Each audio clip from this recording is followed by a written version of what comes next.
इसके पीछे gate mentor और अरविंद राय सर का बहुत बड़ा योगदान रहा है।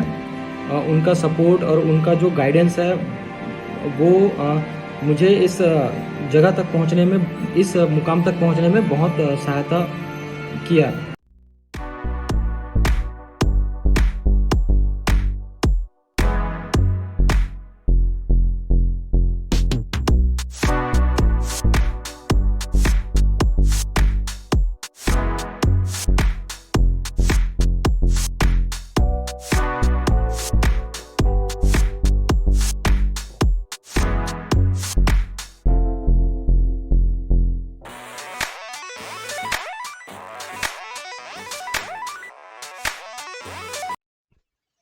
चलिए,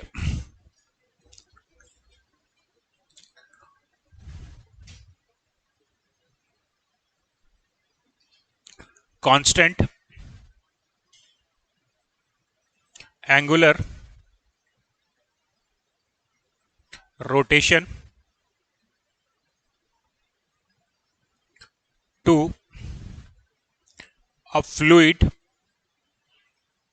कंटेनर। अगर फ्लूइड कंटेनर को हम लीनियर एक्सेलरेशन देते हैं तो क्या इफेक्ट होता है उसका? हाँ,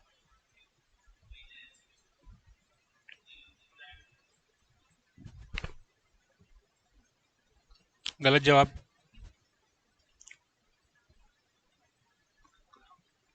कंटेनर को लीनियर एक्सेलरेशन देते हैं तो क्या होता है?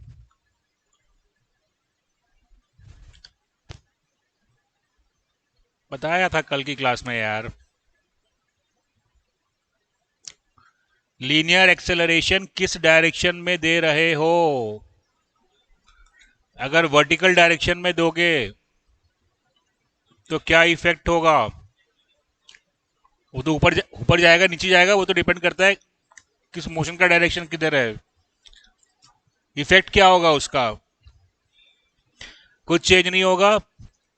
आइसोबारिक सरफेस जो थी वो ओरिजेंटल सरफेस ही रहेगी, बस जी की जगह जी इफेक्टिव आ जाएगा। अगर हॉरिजॉन्टल डायरेक्शन में एक्सेलरेशन दे तो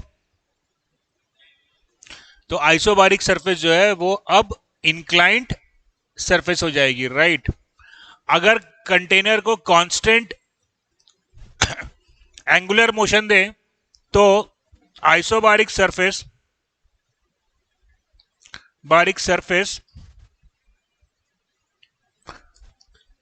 will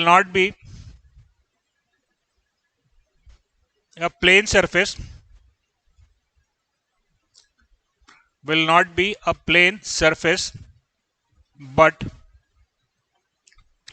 a paraboloid.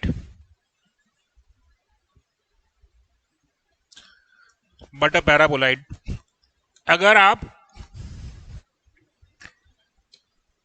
Horizontal acceleration देते हो तो आइसोबारिक सरफेस प्लेन सरफेस ही रहती है, लेकिन वो इंक्लाइंट हो जाती है। लेकिन यदि आप एंगुलर मोशन दोगे तो क्या होगा? सपोज ये आपका वाटर लेवल था,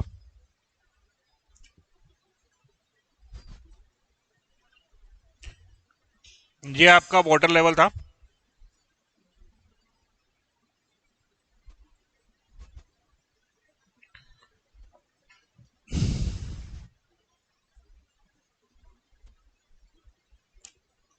इसको यदि आप इस एक्सिस के अबाउट रोटेट करने लग जाओगे तो सरफेस ऐसी रहेगी।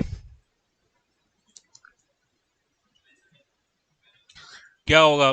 Because of the centrifugal force आप इसको अगर रोटेट कर रहे हो इस एक्सिस के अबाउट, तो अब जो सरफेस मेरे को मिलेगी वो सरफेस इस प्रकार से कुछ मिलेगी,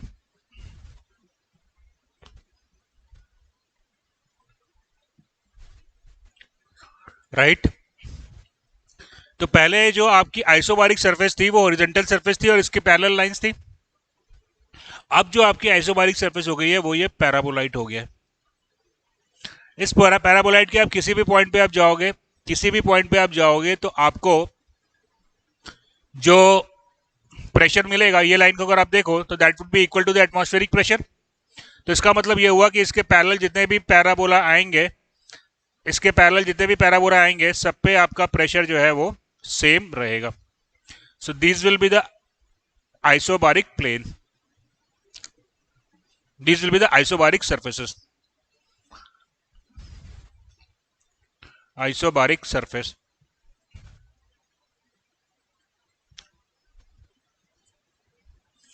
अब ये आइसोबारिक सरफेस को अपन डिफाइन कैसे करेंगे?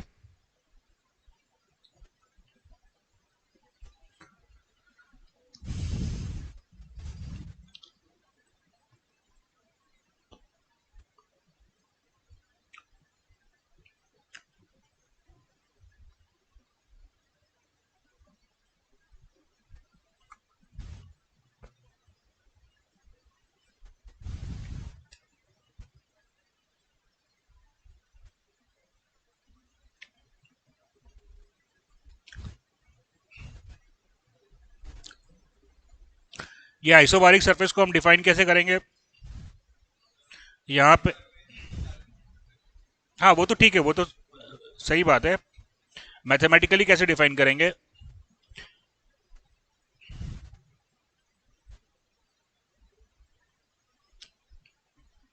यहां से मैंने एक पॉइंट लिया आर डिस्टेंस पे, राइट? और ये यहां पे अगर मैं लेंथ कैलकुलेट करता हूं तो that is y, right? So this parabola will be defined as y equals to r square omega square by 2g. Y is equals to r square omega square by 2g. यानी कि जैसे जैसे मैं, अच्छा ये बताओ, जैसे जैसे मैं एक्सिस ऑफ रोटेशन से दूर जाऊंगा, प्रेशर पर क्या असर पड़ेगा? किसी भी हॉरिजॉन्टल सरफेस पे, किसी भी हॉरिजॉन्टल सरफेस पे जो प्रेशर मेरे को मिलेगा P, that is P not surface pressure variation along horizontal surface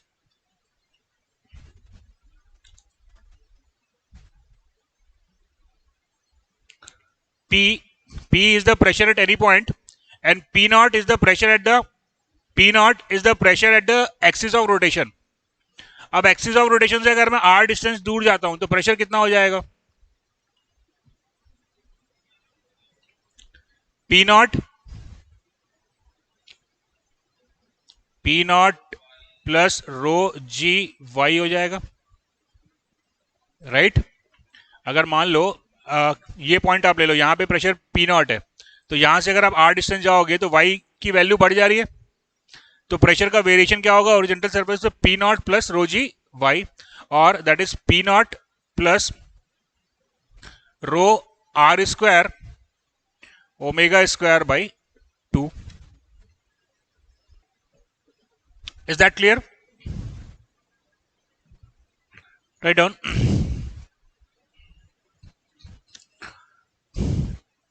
A cylindrical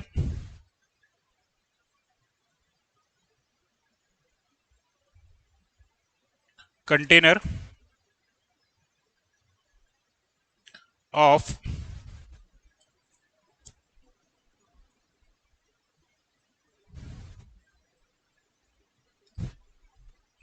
height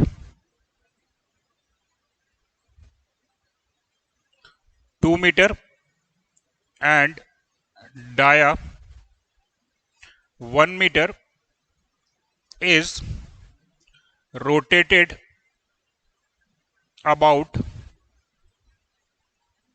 its axis. Determine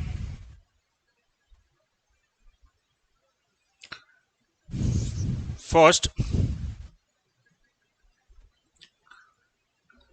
minimum and maximum pressure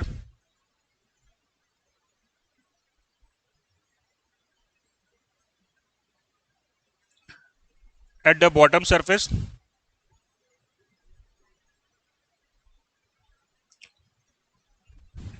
diameter इतना bottom surface, and total force on bottom surface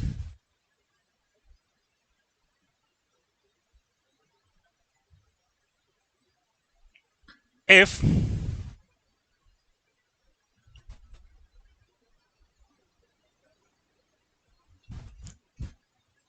it is rotated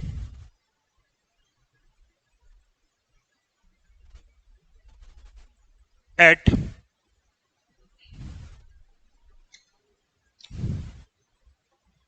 a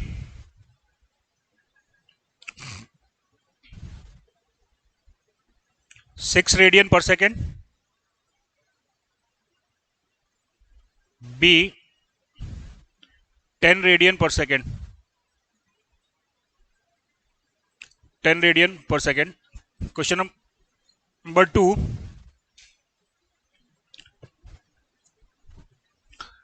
what will be maximum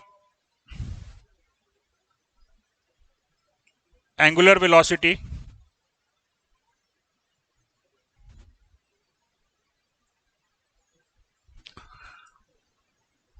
for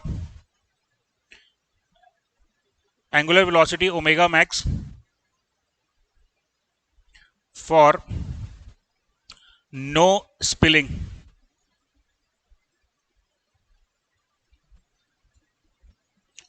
Third, determine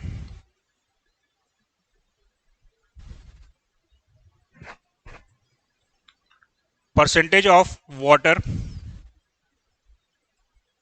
spilled if it is rotated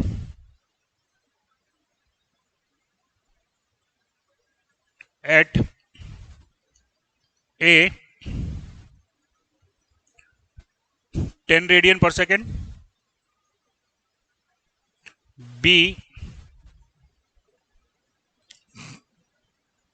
20 radian per second, 20 radian per second. चलिए कुछ hint मैं आपको दे देता हूं, then you have to solve the problem. पहले question में आपको मैक्सिमम और मिनिमम प्रेशर निकालना है. कहां पे निकालना है? कहां पे निकालना है? बॉटम सरफेस पे निकालना है. आप रोटेट करोगे तो आपका जो सरफेस है वो इस प्रकार से कुछ हो जाएगा. तो मिनिमम प्रेशर कहां पे आएगा? 0.1 पे. और मैक्सिमम कहां पे आएगा? 2 पे. करेक्ट है. तो basically you have to find out the value of H1 and H2. ये हो गया आपका H1 यानी कि H मिनिमम, और H2 हो गया H मैक्सिमम. H2 हो गया H मैक्सिमम. तो H1 निकल जाएगा तो मिनिमम प्रेशर निकल जाएगा. क्या हो जाएगा minimum pressure? Rho g H1. Maximum pressure हो जाएगा रो जी H2. तो you have to find out two relations between H1 and H2. Correct है. दो अननोन है तो दो रिलेशन आपको फाइंड आउट करनी पड़ेगी. राइट. गेम पूरा यही है, आपको H1 और H2 फाइंड आउट करना है. ये आपने निकाल लिया तो काम आपका बन जाएगा. कैसे निकालोगे H1 और H2? हाँ, वाई वाला क्या है बताओ ना, पूरा फॉर्मूला बताओ तो लिखूं मैं. हाँ, एक्सिस पे ओमेगा 0 हो जाएगा. एक्सिस पे ओमेगा कैसे 0 हो जाएगा मेरे भाई? ओमेगा तो पूरे कंटेनर में सेम रहेगा. H2, ये देखो, ये वैल्यू जो है वो H2 माइनस H1 के बराबर आएगी. Can I write H2 minus H1 equal to what? Capital R. Capital R square omega square by 2g, one equation, right. एक इक्वेशन से तो काम नहीं बनेगा, एक और इक्वेशन चाहिए। वो कहां से आएगा? अब वो डिपेंड करेगा कि स्पिलिंग हो रही है या नहीं हो रही। स्पिलिंग मतलब पानी का बाहर जाना। तो अगर नो स्पिलिंग है, यानी कि पानी अगर बाहर नहीं जा रहा है, तो सेम कंडीशन आएगा जो हमने कल की क्लास में देखा था। क्या H2 plus H1 equals to 2 times H। What is H? H जो था इनिशियल वाटर लेवल था। H जो था वो इनिशियल वाटर लेवल था, जो हमने रोटेशन के पहले जो वाटर लेवल था उसको हम H कहेंगे। ये जो हाइट है वो H है। तो अगर नई स्पेलिंग हो रहा है तो H2 plus H1 equal to 2H। ये कहां से आया? सेम कॉन्सेप्ट से कि अगर स्पेलिंग नहीं हुआ है तो वॉल्यूम जो है it should be conserved, volume same रहना चाहिए पहले और बाद में। तो वहां से मेरे को मिला H2 plus H1 equal to 2H। अगर स्पेलिंग होगा तो क्या होगा? फॉर स्पेलिंग क्या हो जाएगा? कब होगा स्पेलिंग बताओ? हाँ, कब होगा स्पेलिंग? जब आप रोटेशन बढ़ाते जाओगे तो ये पॉइंट नीचे आएगा और ये पॉइंट ऊपर आएगा।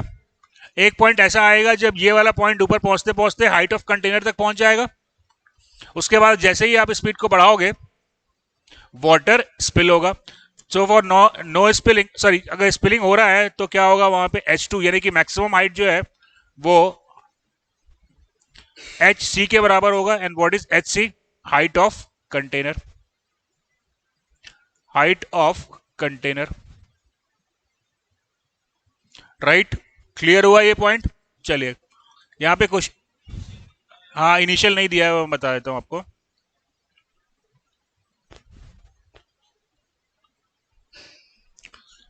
डिटरमाइन इनिशियल लेवल इसका 1.5 मीटर है ना। इनिशियल लेवल 1.5 मीटर है।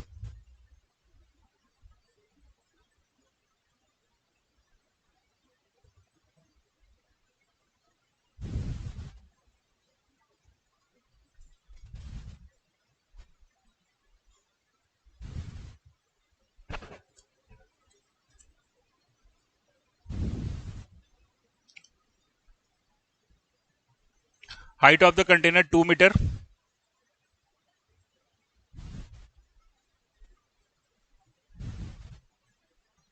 Diameter 1 metre.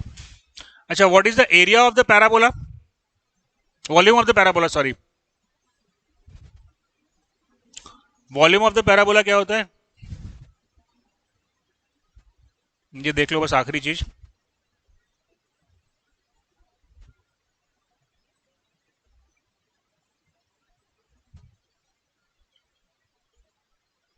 ये एक ये एक पैराबोला है, राइट। इसकी हाइट मान लेता हूं मैं,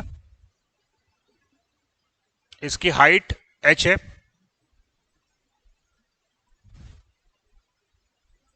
और इसका रेडियस r है,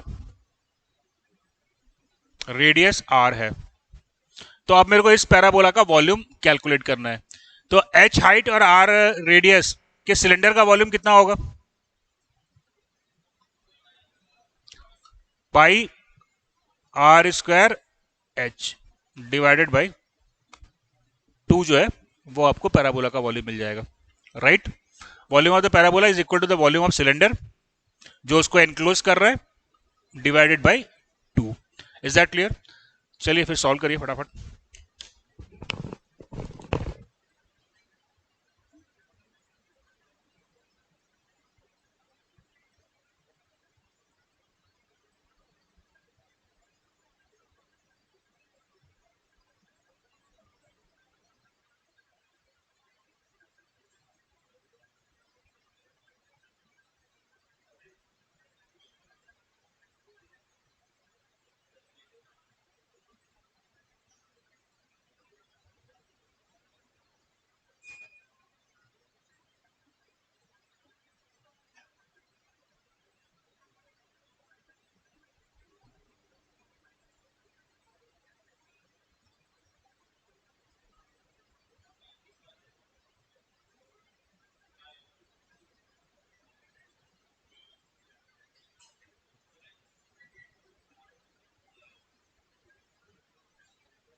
चलिए कितने क्वेश्चन बने? हाँ, लास्ट वाला बना रहे हो, बाकी बन गया। वेरी गुड, चलो फटाफट देख लेते हैं।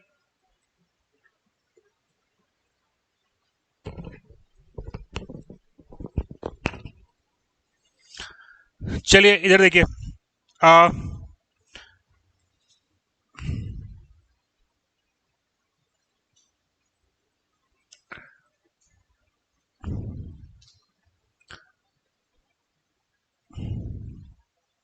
इसको पहले मैंने रोटेट किया था, ओमेगा 1 कितना था? हाँ, 6 रेडियन पर सेकेंड है ना। तो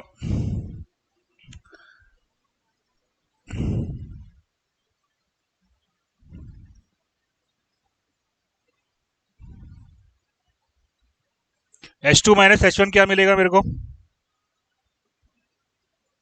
H2 minus H1 is equals to 0.5 square into 6 square by 2g। Correct है? कितना आ गया? 0.458। करेक्ट है, 0.458 आ गया। और H1 plus H2 is equals to 2H, H था 1.5, तो दैट इज 3 मीटर आ गया। Right, what is H1? हाँ, 1 पॉइंट H1, अच्छा H1 मिनिमम हाइट है, ठीक है। 1.27 मीटर, H2 1.72 मीटर। राइट, अब P मिनिमम निकल जाएगा, P मैक्सिमम निकल जाएगा। How would you calculate the force on the bottom surface? कुछ करने का जरूरत नहीं है। Force on the bottom surface is equals to rho into g into pi into 0.5 square into 1.5।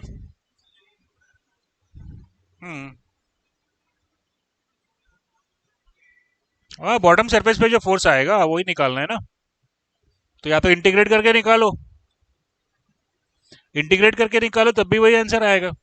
मेरे भाई फोर्स आ क्यों रहा है यहाँ पे? जो फ्लूइड का वेट है वही तो आएगा ना बॉटम सरफेस पे। राइट, उसको इंटीग्रेट करके भी निकाल लो, you will get the same answer.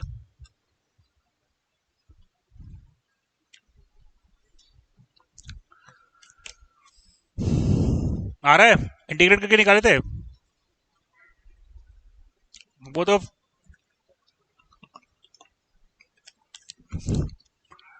Force आ क्यों रहा है बेसिकली? और तो कोई कारण है नहीं यहाँ पे, सिर्फ वेट के कारण ही फोर्स आ रहा है। तो वेट कैलकुलेट कर लो, force on the bottom surface निकल जाएगा। Is that clear? चलिए, इसके सेकेंड पार्ट में हमको दिया था omega 2। Omega 2 is equals to कितना दिया था? 10 रेडियन पर सेकेंड। अब H2 माइनस H1 कितना आ गया? R square omega square by 2। हाँ, वैल्यू बताओ, वैल्यू बताओ ना यार। आर 0.45 तो पहले आया था रे बाबा, जब 6 था तब 0.45 आया था। कितना आया? 1.27 मीटर। राइट, चलिए, और मेरे पास इक्वेशन है H2 plus H1 equals to 6 metre. तो what is the value of H2? क्या आया H2?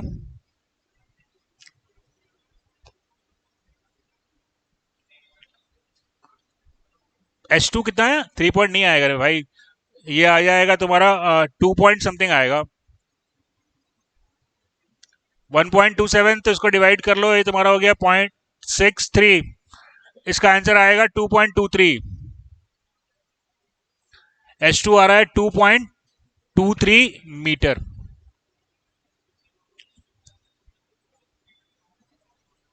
H2 माइनस H1 1.27 आया था ना।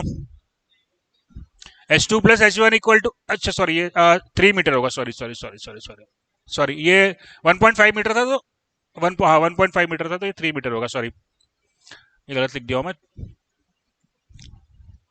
H2 आएगा 2.23 मीटर। कोई समस्या? नहीं नहीं, समस्या कैसे नहीं है बेटा? कंटेनर का हाइट कितना है और आपका H2 क्या आ रहा है? तो भैया H2 can not be greater than the height of container, simple सी बात है, राइट। तो इसका मतलब ये जो आपने H2 निकाला है ये गलत है, राइट। काहे गलत है आप बताओ? क्योंकि ये वाली जो मैंने इक्वेशन ली है ये इक्वेशन गलत है। ये इक्वेशन तब वैलिड होती जब वहां पे कोई स्पिलिंग नहीं हो रही होती, लेकिन यहां पे जब मैं सॉल्व कर रहा हूं तो मेरे को 2.23 मिल रहा है और H2 इक्वल टू 2.23 हो नहीं सकता, राइट। इसका मतलब कि वहां पे स्पिलिंग हो रही है। Is that clear? अभी स्पिलिंग होगी, अभी स्पिलिंग होगी तो H2 जो है वो मैक्सिमम क्या हो सकता है? 2 मीटर होगा, right. H2 plus H1 equal to 3 metre, ये गलत हो गया। H2 आया मेरा 2 मीटर, H2 आया 2 मीटर तो H1 क्या आ गया? हाँ, H1 कितना हो गया? 2 माइनस 1.27, 0.73।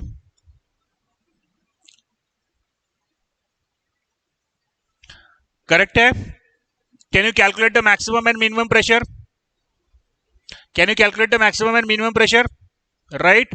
अब आपको निकालना है बॉटम सरफेस पे फोर्स, आपको निकालना है बॉटम सरफेस पे फोर्स। कितना आएगा बॉटम सरफेस पे फोर्स? ये अभी कितना, पहले कितना आया था एफ बी जब आपका 6 रेडियन पर सेकेंड था? तो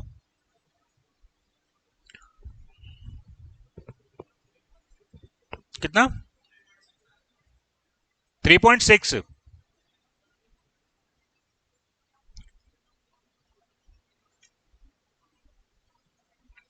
ज्यादा आएगा,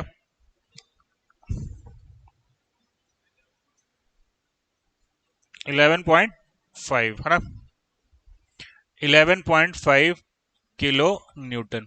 सेकेंड कंडीशन में भी फोर्स 11.5 किलो न्यूटन ही आएगा क्या?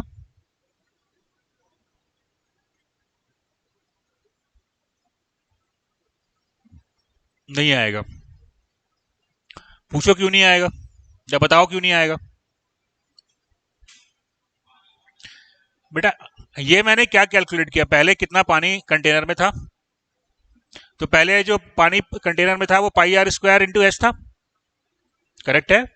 लेकिन अभी सेकंड कंडीशन में क्या हो रहा है, यहां पे तो स्पिलिंग हो रही थी ना, तो अब जो कंटेनर में पानी बचा वो अब पहले की तुलना में कम हो गया, तो ऑब्वियसली अब सेकंड कंडीशन में जो फोर्स आएगी that too must be laser.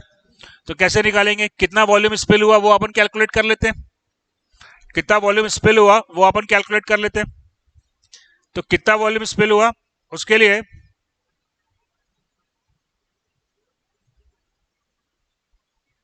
कितना वॉल्यूम बचा वो अपन निकाल लेते हैं। तो volume remain in the cylinder कितना हुआ? Pi R square into H, H यानी कि कितना लूंगा? 2 मीटर। ये सिलेंडर का वॉल्यूम माइनस इसमें पैराबोला का वॉल्यूम करना पड़ेगा, तो pi R square into 2 minus क्या कर देंगे? Pi R square by 2, parabola का वॉल्यूम करना है, इन 1.27।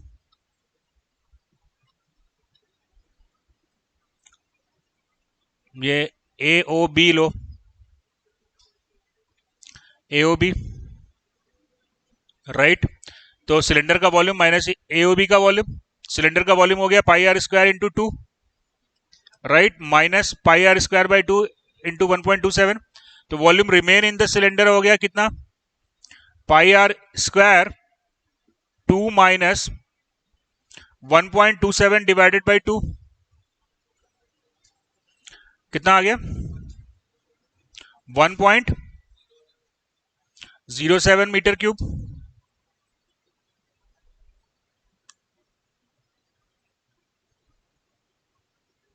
Is it clear? चलो अब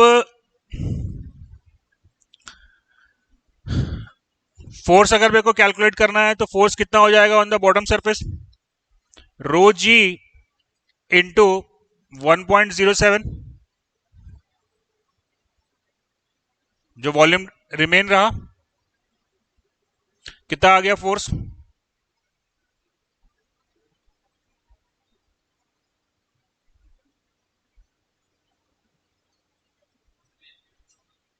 10.49 किलो न्यूटन।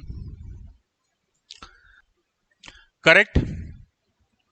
अब थर्ड क्वेश्चन का पार्ट वन बन चुका है। थर्ड क्वेश्चन का पार्ट वन कितना था,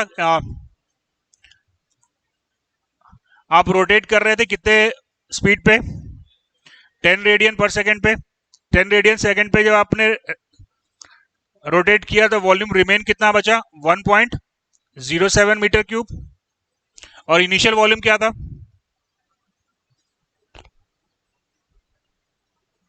फॉर्मूला बोलो, पाई आर स्क्वायर इंटू 1.5, तो इनिशियल वॉल्यूम आपका कितना आया 1.17 मीटर क्यूब आपका इनिशियल वॉल्यूम था, रिमेन हो गया 1.07, तो स्पिल कितना हुआ 1.17 माइनस 1.07। Is that clear? चलिए अब सेकेंड पार्ट था कि मैंने स्पीड को कर दिया था ओमेगा को 20 रेडियन पर सेकेंड, राइट। ओमेगा को हमने कर दिया 20 रेडियन पर सेकेंड, तो H2 माइनस H1 कितना आया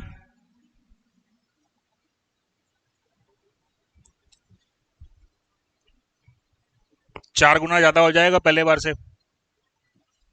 पहले बार 1.27 आया था ना, तो नहीं 1.25, हाँ ठीक है 5.09 मीटर।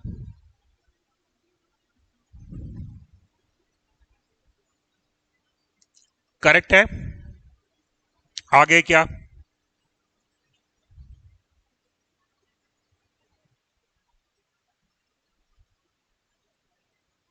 आगे क्या कैसे निकालोगे? अब 5 पॉइंट देखो, H2 माइनस H1 आया 5.09, करेक्ट है। और हाइट ऑफ द कंटेनर क्या है, हाइट ऑफ द कंटेनर जो है वो 2 मीटर है, तो H2 आपका आ गया 2 मीटर, क्योंकि H2 जो है वो 5 से ज्यादा, सॉरी 2 से ज्यादा नहीं हो सकता। Is that clear? तो H1 आपका कितना आ गया माइनस 3.09 मीटर।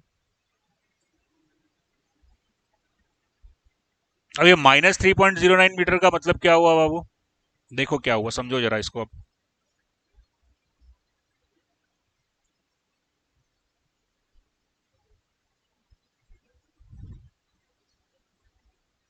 यहां पे जो पैराबोला बनेगा,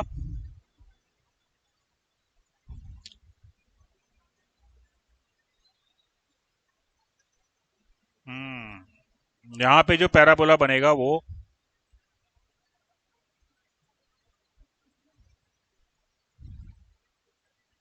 यानी कि पानी जो है वो सिर्फ यहां पे प्रेजेंट रहेगा।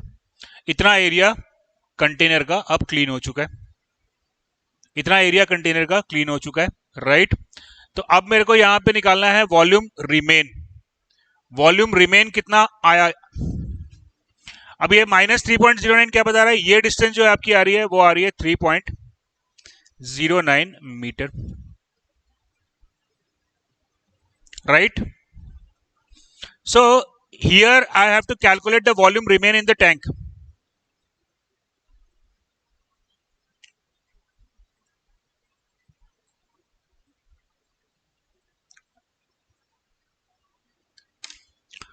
कैसे निकालेंगे volume remain in the tank?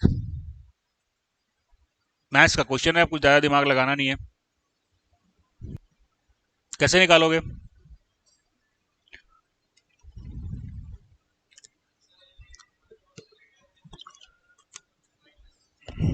Volume of cylinder में से, वेरी गुड, वॉल्यूम रिमेन जो आया वो आया volume of cylinder.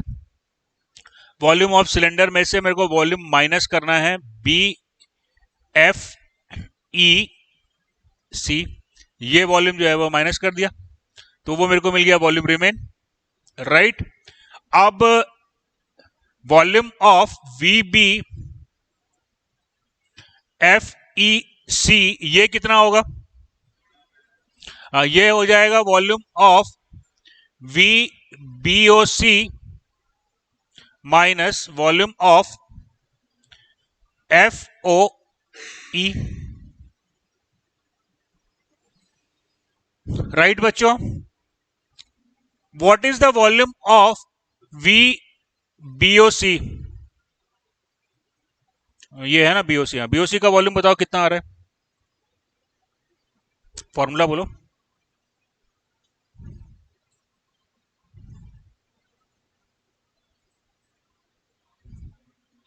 Pi R square by 2 H बता दो कितना आएगा? 5 पॉइंट, ये पैराबोला का हाइट कितना है? 5.09। तो pi capital R square into 5 point कितना आया था? 0.9। तो वॉल्यूम ऑफ बीओसी निकल गया, कितना आया? 2 आ रहा है, 2 मीटर क्यूब आ रहा है बराबर, हाँ 1.99।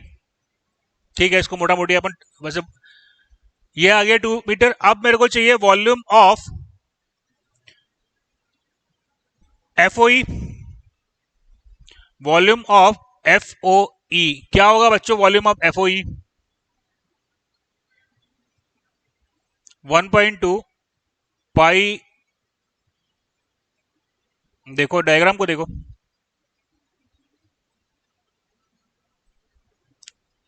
ये आर कैलकुलेट करना पड़ेगा पहले मेरे को, ये स्मॉल आर पहले मेरे को कैलकुलेट करना पड़ेगा। तो ये मेरे को क्या मिलेगा? Pi small R square into 3.09,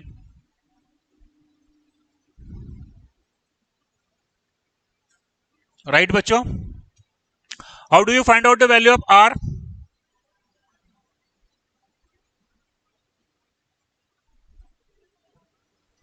are का वैल्यू कैसे निकालोगे? Capital R by capital R by 4 हो जाएगा। ये कहां से ले आया बेटा?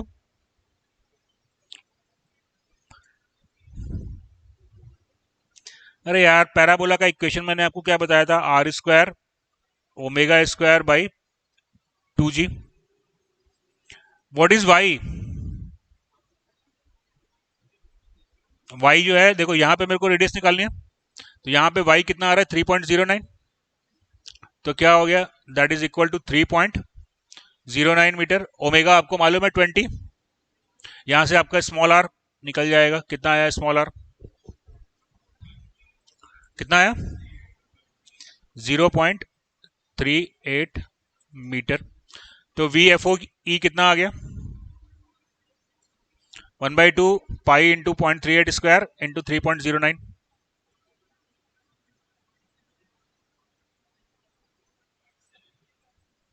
0.735। So the volume remain in the tank is equals to volume of the cylinder कितना आया था? Volume of B F E C कितना आ गया? 2 माइनस, गलत कैलकुलेशन कर रहे हो, वॉल्यूम ऑफ द सिलेंडर आपका जो आया था वो 1.17 था ना, गलत कर रहे हो कैलकुलेशन, कैलकुलेशन गलत कर रहे हो। या तो ये बीओसी गलत निकाले हो या ये गलत निकाले हो आप, 0.735। आर निकालो एक बार, कैलकुलेशन गलत की हो। चलो ठीक है, कैलकुलेशन चेक कर लेना। समझ में आई बात? कैलकुलेशन चेक कर लेना, यहाँ पे आर निकालने में गलती करे होगे, ये गलती करे होगे, यहाँ पे कैलकुलेशन में गलती की हो, कैलकुलेशन चेक कर लेना। चलिए, लास्ट क्लास में जो क्वेश्चन दिया था वो बन गया, टॉप वाला, टॉप वाला बन गया। कैसे बनाया बेटा टॉप वाला? हम्म,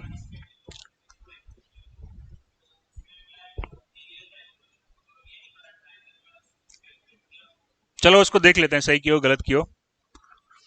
आ,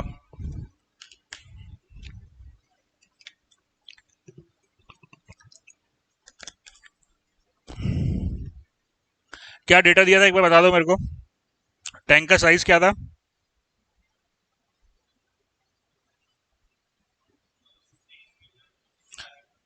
6 मीटर टैंक की हाइट थी, 6 मीटर, 5 मीटर, और पानी कितना था? 3 मीटर। ठीक है, और टैंक जो था वो ऊपर से क्लोज था, राइट। अब यहां पे मैंने लीनियर एक्सेलरेशन दिया ए एक्स, राइट। अब दो चीजें यहां पे सरफेस में हो सकती थी, या तो ये सरफेस इंक्लाइंट होके कुछ इस प्रकार से बन जाए,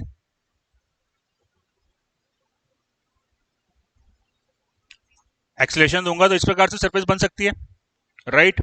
चलिए, कितना एक्सेलरेशन दिया था अपन देख लेते हैं, उसके हिसाब से फिर आगे बढ़ेंगे। ए एक्स का वैल्यू कितना आया था? हाँ, कितना दिया था? 15। एक्सेलरेशन दिया था 15 मीटर पर सेकेंड स्क्वायर, है ना। तो यहां से अब मेरे को मिलेगा h2 minus h1 equals to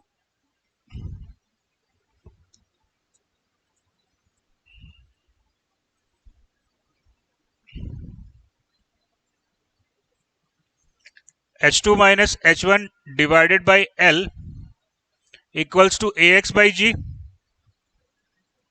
ten theta, right. अब h2 माइनस h1 आपका आया ax by g into 5 metre. Is that clear? Yes no? तो क्या वैल्यू आई h2 माइनस h1 की?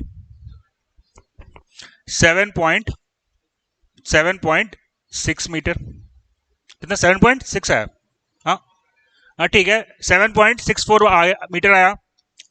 अब ये मेरे को मिल रहा है h2 minus h1 equal to 7.64 metre. Is that clear?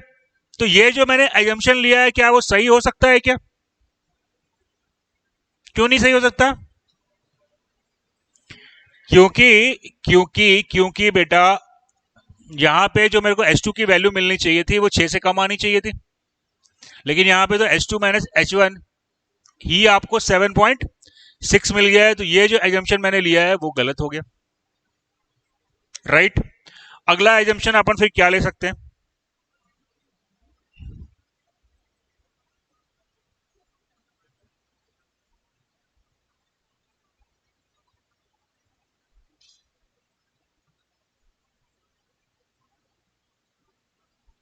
देखो, ये सरफेस था, एक्सेलरेशन दूंगा तो ये इंक्लाइंट होता जाएगा, इंक्लाइंट होते होते एक पॉइंट ऐसा आएगा, एक एक्सेलरेशन ऐसा आएगा जब ये वाली कंडीशन मेरे को मिल जाएगी, करेक्ट है। इसके बाद अगर मैं फर्दर एक्सेलरेशन दूंगा तो h2 तो बढ़ेगा नहीं, h2 तो बढ़ेगा नहीं, तो फिर क्या होगा? अब पानी जो है वो इस प्रकार से यहां पे जमा होता जाएगा।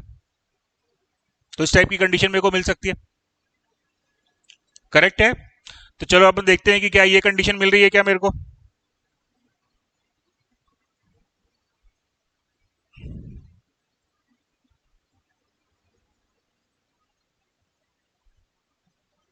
क्या ये कंडीशन मिल रही है, इसको अपन चेक कर लेते हैं।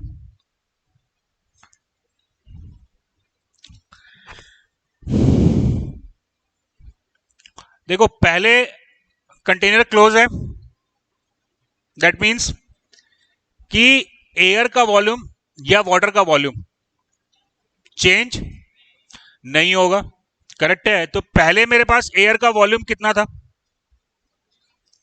पहले मेरे पास एयर का वॉल्यूम कितना था, पहले आपके पास एयर का वॉल्यूम था, ये एयर थी, तो 3 metre into 5 metre into width, कितना था विथ, तो पहले आपका जो एयर का वॉल्यूम था वो था, एयर का वॉल्यूम जो था वो था 60 मीटर क्यूब। अब चूंकि मैं जानता हूं कि वाटर इनकॉम्प्रेसिबल है, तो वाटर का वॉल्यूम चेंज नहीं होगा, इट मींस कि एयर का वॉल्यूम भी चेंज नहीं होना चाहिए। Is that clear? चलिए, तो अब एयर का वॉल्यूम मेरे को कितना मिल रहा है,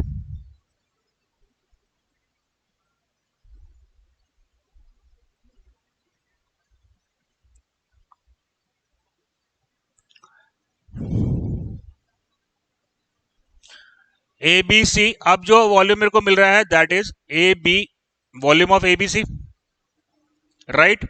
अब volume of A B C क्या होगा,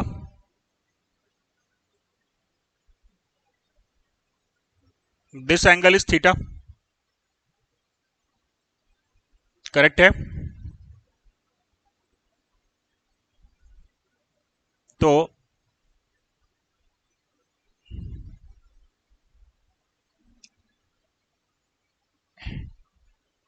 ए बी सी, तो वॉल्यूम रिमेन जो है 60 is equals to 1/2 into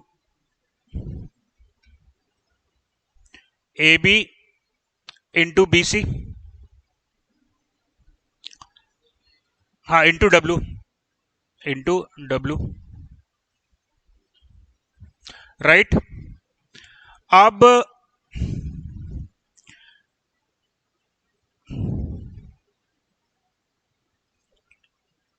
A C would be equals to A B into tan theta, correct है। तो ये A B into tan theta के बराबर आ गया। तो अब यहां से मेरे को ए बी का वैल्यू मिल जाएगा 15 equals to 1/2 into A b square into tan theta, and tan theta equal to ax by g, right? So what is the value of AB? कितना है, 4.43 मीटर। सही आ रही है ये वैल्यू, यस नो? चलो, तो अभी हमको जो कंडीशन मिल रही है वो इस प्रकार से कुछ कंडीशन मिल रही है।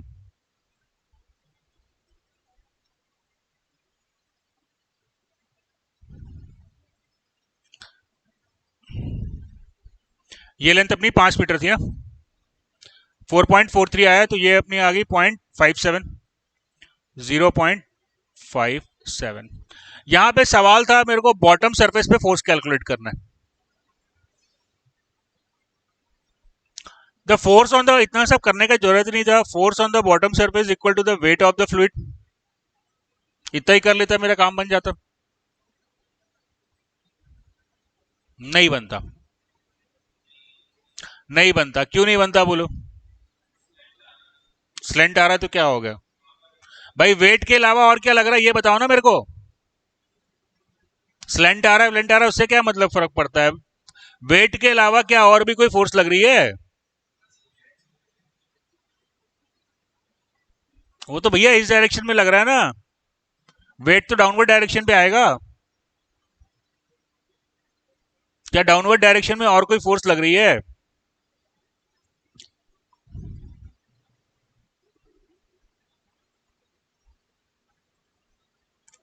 देखो, क्या यहां पे टॉप सरफेस पे कोई फोर्स आएगी?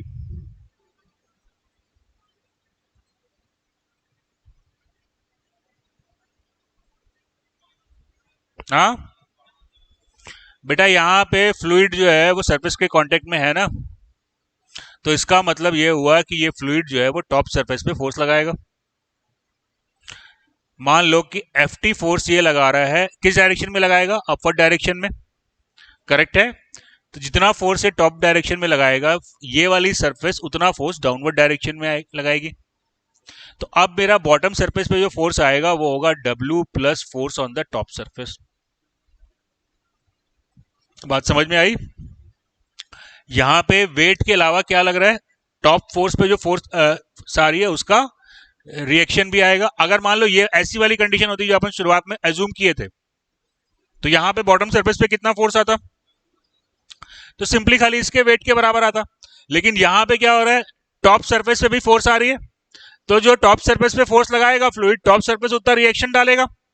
तो बॉटम सरफेस पे फोर्स क्या होगी? Weight plus the force on the top surface, right. So now I have to calculate the force on the top surface. कैसे निकालूंगा?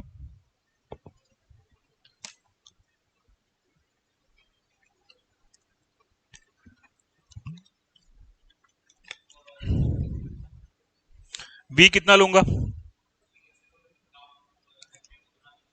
रेक्टेंगल यहां से लेके ऐसा नीचे तक, उससे क्या होगा? क्या मिलेगा उससे? इतने एरिया का वॉल्यूम कैलकुलेट कर लूंगा। अच्छा, उससे क्या होगा? उससे क्या होगा भैया? ये अपवर्ड फोर्स आ रही है ना, तो अपवर्ड फोर्स के लिए मेरे को कितना फ्लूइड डिस्प्लेस हुआ है वो कैलकुलेट करना है, करेक्ट है। कितना फ्लूइड डिस्प्लेस हुआ है मेरे को वो कैलकुलेट करना है। कैसे निकलेगा? देखो, अब यहां पे देखो कितना फ्लूइड, अगर मान लो ये कंटेनर क्लोज नहीं होता, अगर ये कंटेनर क्लोज नहीं होता तो ये सरफेस जो है,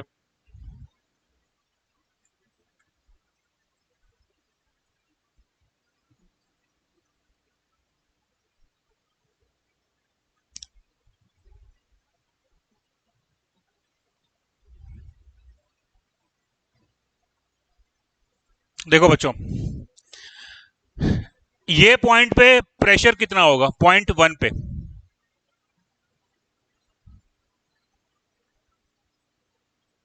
what will be the pressure at point 1?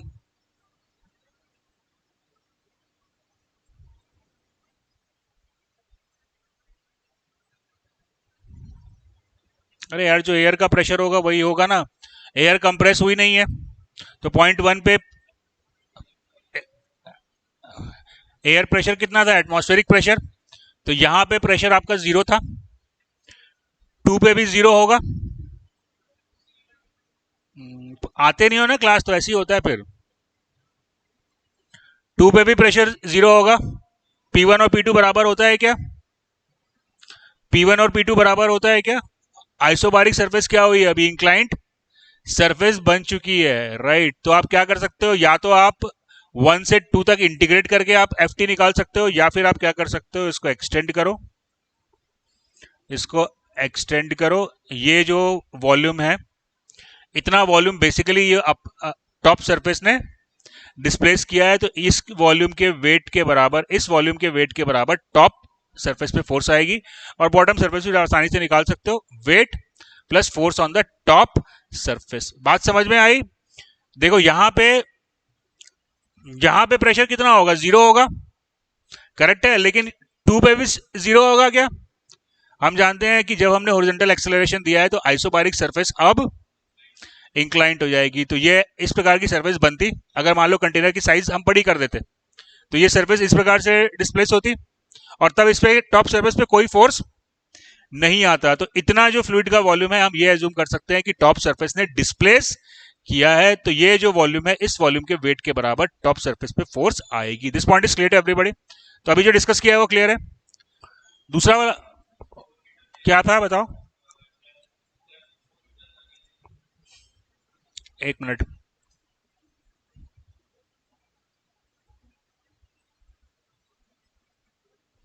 Depth था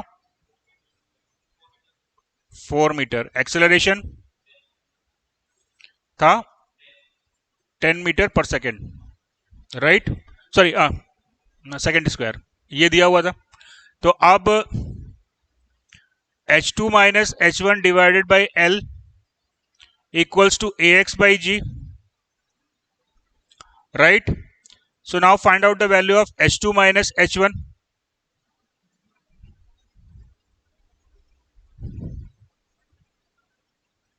Let's find out the value of H2 minus H1. 5.09 correct है. H2 माइनस H1 जो आ रहा है वो 5.09 आ रहा है, और H2 प्लस H1 अभी हम मान लेते हैं कि स्पिलिंग नहीं हो रही है, आई डोंट नो कि हो रही है कि नहीं हो रही है. H2 plus H1 equal to आएगा 6 2H. हाँ अच्छा, हाँ सॉरी, हाँ सॉरी H2 प्लस H1 आया 8. तो यहां पे अब H2 की वैल्यू क्या आ रही है? H2 की वैल्यू हो जाएगी पहले 4 था, 4 में 2.5 और ऐड कर दो, 7.5 के अराउंड कुछ आएगा. H हाँ पहले 4 था उसमें हम, अच्छा 4 में मैंने 2.5 और ऐड किया, ठीक है 6.5 के अराउंड आएगा. करेक्ट है. अब इसका कंटेनर का हाइट जो था वो 6 मीटर है. तो H2 जो है वो 6.5 नहीं हो सकता, राइट. तो इसका मतलब ये हुआ कि ये जो मैंने इक्वेशन यूज करी है H2 प्लस H1 वाली, ये गलत है ना. तो फिर अभी अपन क्या करेंगे? हाँ H2 को अपन अब 6 ले लेते हैं. H2 को मैंने 6 ले लिया, H2 को मैंने 6 ले लिया, तो H1 कितना मिल गया मेरे को? 0.91. करेक्ट है. तो अब आपका सरफेस कैसा आएगा? ऐसा सरफेस आएगा, आपको मिलेगा. करेक्ट है. तो अब ये हाइट आपको मालूम है 0.91, राइट. तो अब volume remain in the tank कितना हो गया? 0.91.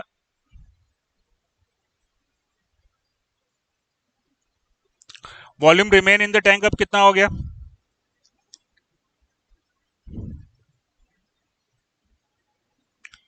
A B C D E. तो volume remain in the tank आपको मिल जाएगा area of ABCD, area of ABCD plus area of CDE. Correct है. Multiplied by the width. Is it clear? हाँ. अब ABCD का एरिया कितना होगा? 0.91 इंटू 5. करेक्ट है. Plus 1/2 into 5 into ED. ED क्या हो जाएगा? Into 5 into 10 theta multiplied by W. क्या दिक्कत था इसमें? क्या नहीं आ रहा था?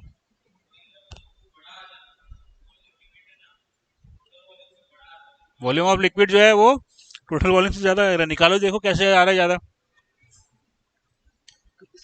आई बात समझ में? अभी जो डिस्कस किया है वो क्लियर है? चलिए ठीक है, फिर कल डिस्कस करते हैं.